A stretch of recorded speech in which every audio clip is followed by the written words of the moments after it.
shiko, ideja është që sot do me thënë që po jetojmë në këto kohë, teknologjia dhe inteligencë artificiale që ne kemi bashkëbiseduar dhe bashkë, ka arritur kulmin e zhvillimit, prodhimit deri në sistemin robotike komerciale, do me thënë që janë këto humanoidët. Sigurisht, do me thënë, kur flasim për dy kampet e zhvillimit të teknologjisë, është perëndimi, pra Shtetet Bashkuara të Amerikës, gjithashtu edhe Kina, që gjithmonë do jenë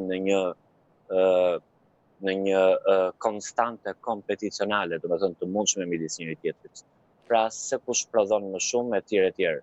Por Trumpi këtu është i shqetësuar për dy aspekte kryesore. Për çfarë? Pra pse SBA ka bërë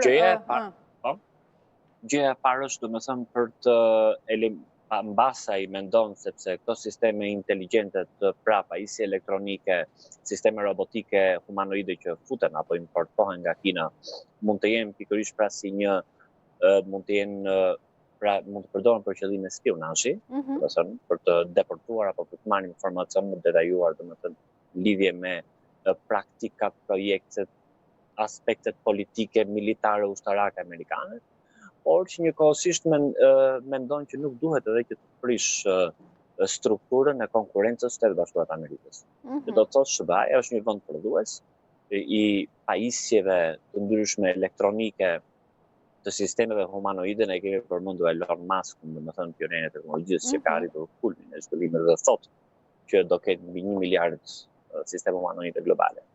Por që është si puna e saj, Lili, të kuptosh që mos së prishësh, domethënë, aspektin konkurencial apo kompeticional. Pra ti do vetë dhe nuk kërkon që ti importosh. Sepse çfarë ndodh? Se di çfarë ndodh me këtë